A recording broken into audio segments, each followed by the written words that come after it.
তো তোমরা দেখতে পাচ্ছ আমি এখন টোটোতে আছি, আমি একটা জায়গায় যাচ্ছি। ভিডিওটা স্কিপ না করে দেখতে থাকো, ভিডিওর মাঝখানে বলে দেবো কোথায় যাচ্ছি।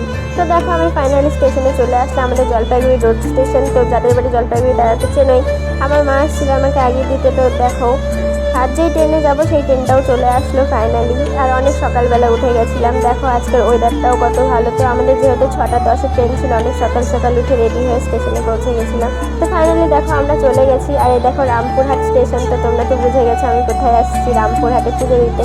তো দেখো আমরা অটোতে ছিলাম, অটোতে হোটেলে যাচ্ছিলাম। তো দেখো গাইস এখানে এসে এই হোটেলটা নিয়েছিলাম। হোটেলটা অনেকটাই সুন্দর ছিল, অনেকটাই ভালো ছিল। আর এখানকার মানুষজনেরও ব্যবহার খুবই ভালো।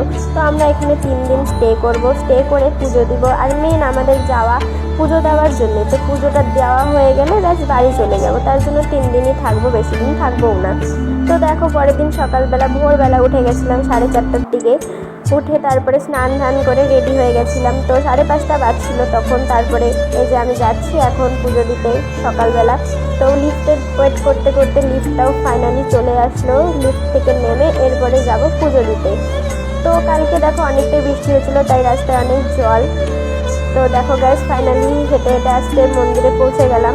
পৌঁছে যাওয়ার পর মন্দিরে এত ভিড় ছিল কি আমরা লাইনে দাঁড়িয়ে পুজো দিতে পারি না, ভিআইপি পাশে পুজো দিতে লাগছে। দেখো গাইস তো তোমরা এখানে গেলে তো এরকমই রাস্তা পাবে। তো অনেকটাই টাইম লাগবে। আর বাদবাকি ভিডিও করতে পারিনি কেন কি ফোন অ্যালাউ ছিল না। তো পরের দিন বিকালবেলা দেখতে পাচ্ছ এখানে অনেক সুন্দর সুন্দর দোকানপাট আছে। তো এখানে কিছু কেনাকাটা করতে গেছিলাম। তো কেনাকাটা করার জন্য এখানে গেছিলাম। তো অনেক কিছুই নিয়েছি, অনেক কিছুই পছন্দ হয়েছিল। তো আসার সময় এগুলো খাবার কিছু নিয়ে গেছিলাম, ভালো ভালো পেয়েছিলাম তার জন্য।